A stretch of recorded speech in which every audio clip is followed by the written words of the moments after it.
Okay, welcome to the lecture for part 2 of chapter 25 and what will be the last recorded lecture for the quarter. So I hope you have found these recorded PowerPoints helpful. So the last thing we're going to talk about here is activity-based costing, which is important to keep in mind. This is an analysis tool. It's not a method for costing inventory for generating financial statements. It is not part of generally accepted accounting principles. So this is something we would do within a company to analyze our products and make better decisions about pricing and profitability and those kinds of things. So material and direct labor are pretty easy to track to particular products. It may take some work, but you can do that fairly precisely. The tricky part is how to allocate overhead to products. And in general, overhead is increasing as a percentage of overall product cost as factories get more automated and those sorts of things. When I was young, I started working in a factory that had a bunch of drill presses and a bunch of people standing at drills. And when I owned the company, we bought a machine that one person did all of the drilling on an automated machine. So the overhead for that, the depreciation on the machine and the maintenance of the machine, was much higher than having 10 people standing at cheap drill presses. So, and that kind of same thing has happened in other companies as well. So there's more attention being focused on how to allocate overhead and what that could mean. If you incorrectly allocate fixed overhead, then that can lead to bad decisions about which products to promote, which products to discontinue, all of that. The key part here is what I have in red, and kind of keep coming back to this in your mind as I work through this. So activities consume cost. So activities like inspecting products, moving products around, packaging products, those kinds of things, they consume cost, and products themselves consume activities. Some products require a lot of activities like engineering support. Some products require very little. So that's kind of the basis for all of this. So let's start by reviewing how we have been doing things, which is a factory-wide overhead rate. So in this particular example, we've got a company that makes toys. They make robots and they make race cars. And in this case, they have, for the upcoming year, they determine their predetermined overhead rate, and they believe that they're going to have 350,000 of factory overhead, and they choose direct labor hours as their activity base. And they estimate that they'll have 50,000 direct labor hours incurred in their factory. And at the end of the year, they see that robots required 10,000 direct labor hours, and race cars, the other product line, required 40,000 direct labor hours.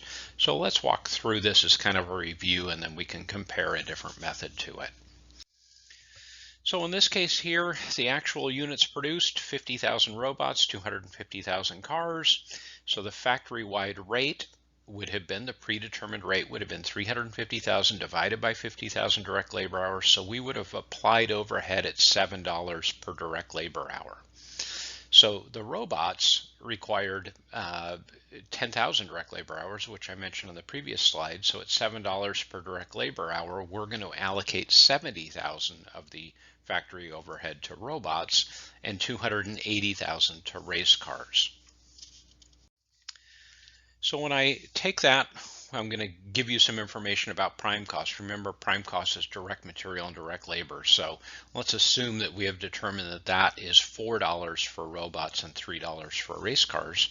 So using the predetermined rate and how we've allocated it based on direct labor hours, that gives me $1.40, which you can see the math there for point A, for robots, and $1.12 for race cars. So my total cost, direct material, direct labor, factory overhead for robots is $5.40. Race cars is $4.12. Now, a lot of companies would use this information to base their pricing decisions.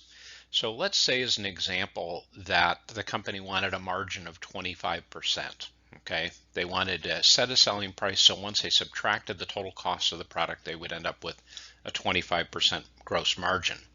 So write this on your notes, because we'll come back to it. That would give me a price for robots of $7.20, and it would give me a retail price for race cars of $5.49. That would give me a 25% margin. So now let's look at a different way to do it.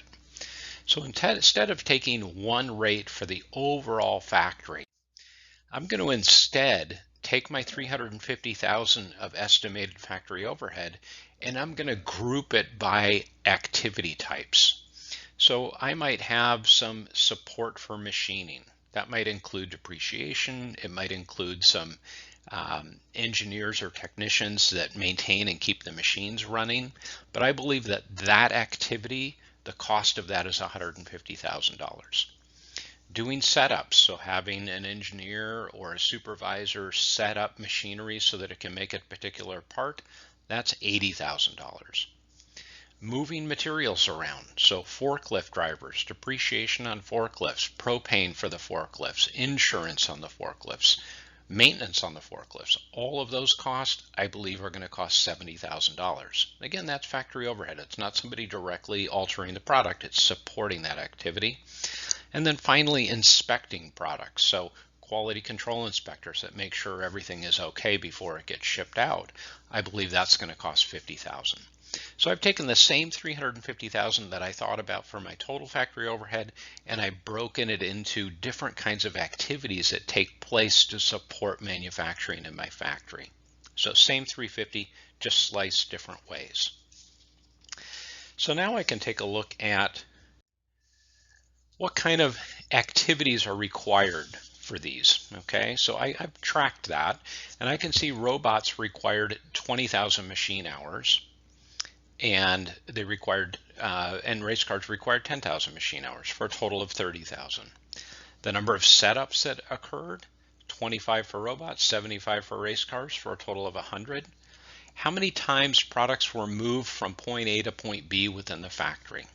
140 movements for robots, 210 for race cars. And then how many hours were spent inspecting products? 1,200 for robots, 2,800 for race cars. And you can see I've got the total quantities there. And in some cases it's hours, in some cases it's quantities, setups and moves. So I can use that to come up with a rate for each of these activities. So for machine hours, I'll take the 150,000, I'll divide by the total 30,000 machine hours to come up with $5 per machine hour as the overhead charge for that kind of activity. For setups, I had $80,000 and 100 setup, that's $800 per setup. For moving material around the factory, that's $200 per movement. And for inspection hours, it's $12.50 per inspection hour. So one of the things that doing this really highlights is that you can look at this and most people would say, wow, $800 to do a setup, that's an awful lot. We should work at doing fewer setups or make the setups more efficient to do so that they take less resources. So this can focus attention on areas that might be inefficient and we should look for cost savings. So then I can apply that to the particular products based on how much of the activities those products required. So first let's look at robots. So $5 per machine hour, robots required 20,000 machine hours. So I'm going to allocate 100,000 of factory overhead relating to machining support to robots. Setups, there were 25 setups, so that's $20,000. The number of moves, there were 140 moves, that's $28,000. And then inspection hours, 1,200, that's 15,000. So now I'm applying $163,000 of factory overhead to that particular product, which divided by 50,000 units is $3.26 per product. Now I'll do the same thing for race cars. So race cars had 10,000 machining hours, so they get $50,000. Setup 75, that's 60,000. The number of moves was 210, quite a few, so that's 42,000, and then inspection hours 35,000. So I'm going to allocate $187,000 to this, and now they produced a lot more race cars, so that 250,000 race cars, it works out to 75 cents per race car. So I'm going to now show the total cost using this method that's activity-based versus one kind of crude overall factory-wide rate. And you can see here under this method, the cost of robots is $7.26 and the cost of race cars is $3.75. This is showing a much higher cost of robots because of the fact that robots require a lot of activities to support their production.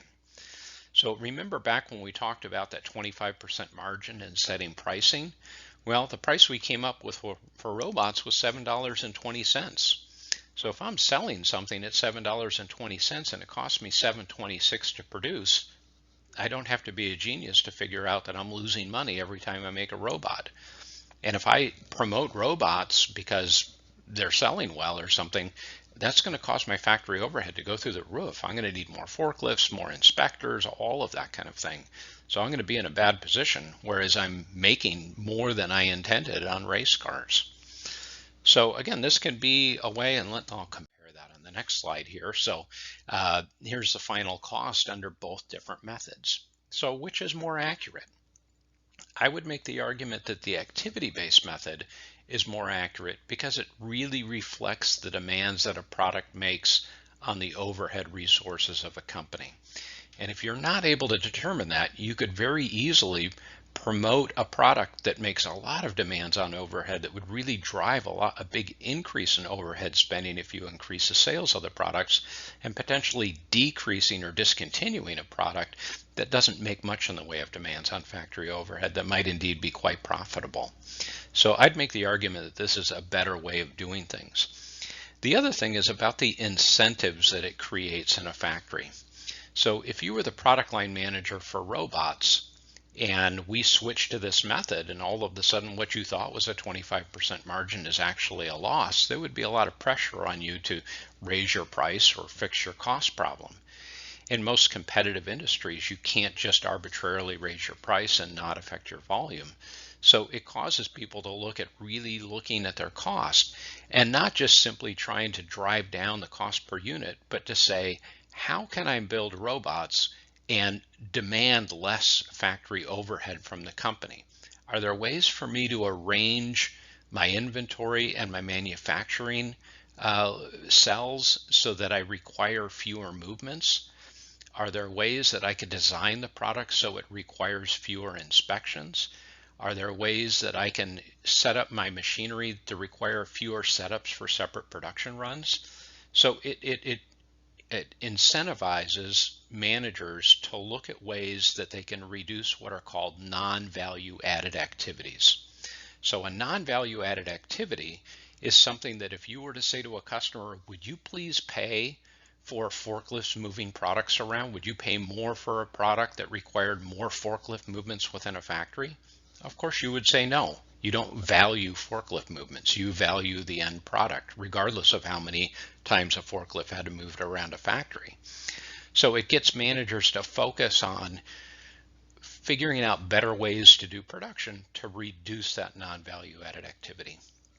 So I hope that makes sense. I will post a video of one of the practice problems for chapter 25, but I think you'll find them fairly straightforward. And I hope you have found this video helpful. Thank you very much.